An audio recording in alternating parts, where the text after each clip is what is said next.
dispositif, c'est qu'ils fassent et qu'ils bénéficient de formations tout au long de leur vie pour pouvoir justement se réadapter à un emploi autre. Hein?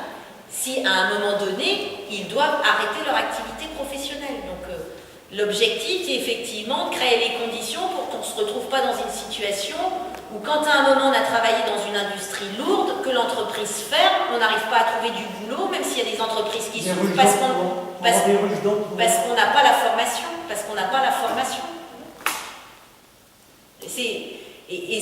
Ça, c'est vraiment aussi, je pense quand même, il faut le dire, un échec collectif, parce que l'objectif, c'est bien d'anticiper tout ça.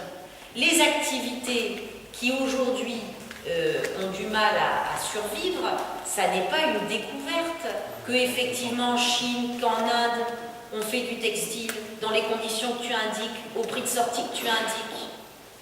Moi, je pense que dans la démarche justement, et j'ai bien évoqué l'augmentation des tarifs extérieurs par rapport à ce que tu y disais, entre les délocalisations et puis le rapport à l'international, avec aussi, je pense que c'est important de le préciser, quand j'évoquais les accompagnements éventuellement des entreprises, il va sans dire aussi que des entreprises qui auraient bénéficié d'accompagnement financier à un moment donné et qui délocalisent ont une obligation de remboursement des aides versées.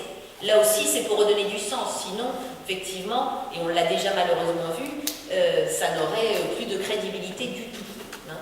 Donc voilà juste ce que je voulais dire. Il y a monsieur et madame qui voulaient poser une question. Non, je voulais dire à Julien